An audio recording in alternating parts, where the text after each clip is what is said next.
My name's Rusty Sitton. I'm the Redneck boat guy. I build two-cylinder racing outboard boats. I build the props to go on them, and we also sail a 33-foot catamaran named See Y'all Later. Hope you enjoy the channel.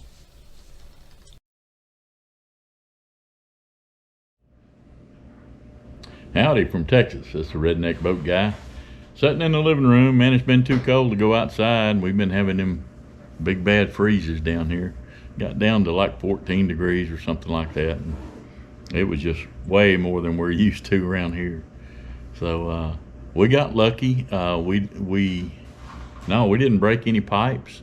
Of course, country boys prepared. You know, I come to the city, but I got 4 generators here. I got a big welding machine. It'll put out 10,500 watts, and it'll run the whole house. You know, but that's for the summertime. You don't need that much in the winter because I got a natural gas furnace. So I ran the whole house with 2 refrigerators going, the furnace going in the house and in the RV, and all the lights with a Honda 3000. So I didn't burn much gas. We weren't out but 24 hours, which is better than some.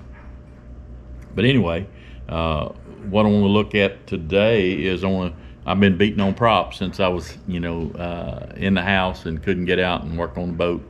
Glue wouldn't have dried anyway, so I thought I'd kind of show you what I've been doing and the next step in getting ready for the next season's boat racing as far as props go. Well, let's start looking at some of the stuff I've been doing here. All right, let's talk about some of the props I've been working on. This is a little high rake. Used to be a cleaver that I've been working on, trying to make a Yamato wheel out of it. It was a geared wheel, a 1621 wheel, and I like starting out with a wheel that used to have a lot of pitch in it because they're put on the hub a little bit straighter. So anyway, I cut this thing down to what I consider a Yamato blade pattern, similar to the Yamaha V6 drag prop. It's not the same, but it's a little bit thinner on the end. And I like that. Anyway, I was trying to make a true pitch wheel out of this, something that would go big on top end. And it takes a lot of tuning to get that blade just right. Like I said, if you got a lot of blade progression, it's pretty forgiving. It'll run through and it'll make almost as good a top end. But to make a true pitch wheel really work on top end, man, you got to keep messing with it and get the true pitch that it is, the exact pitch you need. So I kind of gave up. I didn't give up on that, but I had like less than 1 inch of pitch progression, and now I went ahead and rolled that front edge up and I got 1.8 inches of progression. I also added a little bit of pitch back in here. The prop was a little bit hard to get up. It was hard to get on plane. So like I say, I rolled it up in the front, put a little more pitch progression in it, and a little more pitch right here. You can't quite see it, but something I liked on my straightaway wheel was the leading edge was bowed here a little bit, so it had a little extra right there, and I think it does a couple of good things once you get up on top end to well, let's talk about that. So see how that's leaned way back like that? Well, if you take the leading edge or the trailing edge and make it go forward, it's going to push the water straighter off the back of the blade rather than trying to drive it in. And that's only on top end. So I was kind of attempting some of that here, but this prop I've worked on it a lot. Never has really worked for me real well. It's been an experiment, something I've been working on. So I took it out of the prop box and beat on it. We're gonna try it again. I've got a lot more hope for it this time because I've taken some of the pitch out of it. I mean, I've taken quite a bit of pitch off the front end and gave it some acceleration curve. You know, that curve right in here. I don't know if you can see it a little bit there. So I've got a little bit of arch right in there for some little bit of acceleration curve, which it didn't have. It was just wide open blade. So I reduced the cross section of water that it pulls to try to get it up and get it really spinning good. So we'll try that one. I don't think I need to do any more grinding on this one, but I'll show you some of the things that I did that it's going to need a little bit of tuning right down here in the blade. This one was thin enough where I could bend it here in the middle, and it didn't have a flat spot in here from bending that front up. I could bend it way back in here, so got a nice smooth transition all the way through. It's real important. A lot of the guys, especially in the drag race industry, they would bend that leading edge up, but it would be a big crease right there, and that's going to hurt you on top end. It's not when the water goes in and hits it and comes back up, that's a bad thing. It needs to be a smooth progression, and this one ended up pretty close to what I need there. On this Wachowski, I did exactly what I was talking about doing in a previous video. I brought the tips up. Let's see if I drew it. Yeah, there was a blue line right there that I drew, that I brought the tips up. They're 7.7 and 8 now, where they were 8 pitch and 8 pitch. It was just real straight. And now there is a little bit of cup on this front tip right there. So that reduced that a little bit, and that's all I did to this prop. I won't need any more grinding on it. It's good enough to test as is. So that's those two. We're going to leave them alone. Now these two tulips that I've been working on, there will be some grinding involved to make the progression good in here. This is what I call the big tulip. I was trying to replicate our 80 tulip, but make it a little bit bigger diameter and a little bit more blade, so that we could run it on the 102. It would be a big diameter semi-round blade. So the first time I ran it, it was a little bit too much pitch, so I put a little bit more blade progression in this one and tuned it up a little bit. But in doing that, and I don't know if you can tell it, but this blade is very smooth progressed, because I got what I needed, and then I blended that out with a grinder and then polished it off. Where if you can see this one, let's try to look down that, right down through here. You can see it's bent pretty good right in there. That's a crease right in there, because I couldn't bend it way back in here and bring it out. So what I'll do is I'll take my sander. I've got some 80 grit on a small wheel, a little air sander, and I'll get in here and I'll blend that crease out a little bit. So if you can see it there, it's got a pretty good crease right through here where I made more of an acceleration shelf, a bigger acceleration shelf. So I'm going to take and blend that out right in here to where it'll be a longer, smooth transition. So that's the big tulip. Just doing stuff in the winter to try to improve our prop box a little bit. And this is a wheel I was working on for a buddy of mine, and I got it set up pretty good too.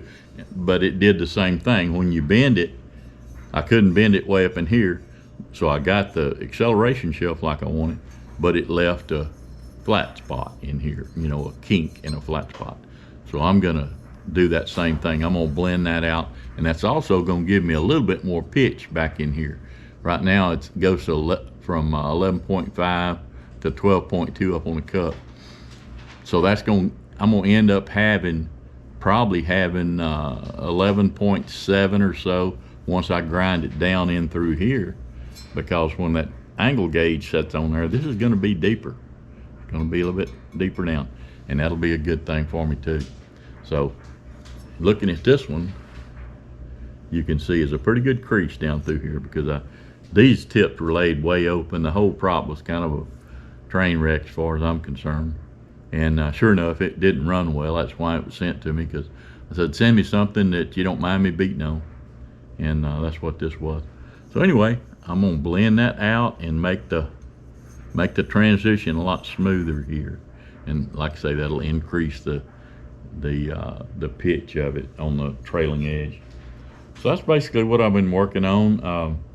As far as pitch progression, this one's got the most. It's got 2.5 inches. This is the one I was working on for my buddy. He runs a little bit heavy, and he runs hydros. So the first thing I want to do is be able to accelerate him out, and then we'll go to working on top end. So I got a bunch of pitch progression, not more than 2.5 inches, and it'll actually be a little bit better when I grind on it and smooth it all out a little bit. But it won't be over like 2.6 inches of pitch progression in here. 2.5, like I say, is kind of the biggest that I like to run.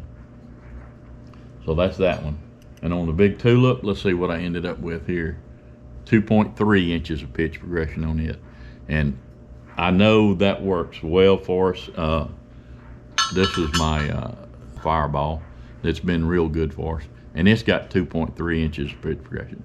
I copied, exactly the pitches. 9.2 on the leading edge. It goes to 11.5 in front of the cup and 12.3 on the cup.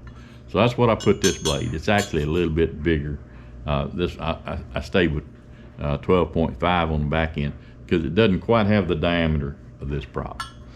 So I think it's going to work pretty good. I feel good about it. But the first time I ran it, like I say, after I built it, I had left too much pitch in it, trying to think, well, maybe we can pull a big old prop, but we couldn't. So that's what pitch progression went from the 2.5 on this prop to 2.3 here. And as we go down, 2.3 on the Fireball. And let's see, what'll be the next one? Yeah, my little 80 wheel is only 1.7 inch of progression. And that means, and this thing pulls good too. It gets on top, pulls good, and it's got a pretty good top end. So it's closer to true pitch, so I think it's going to run out on top end a little better. Haven't changed this one. I've just measured it for a reference. So the big tulip's 2.3. Let's see. This one, this high rake, thin bladed wheel, I ended up with a 1.8. It was less than 1 before. I was trying to get it tuned in really close, and I backed off of trying to make a true pitch wheel with it. I went ahead and put some pitch progression in it, see if it works, and if we can build acceleration, then I'll go back and start taking some off the tips out here, opening those tips up a little bit and see if that hurts it. Come back and forth. That's just going to be on a lot of testing. So that's a true pitch wheel. This one, it's a 1 point. What did I end up with? That's a 1.8 pitch progression as well.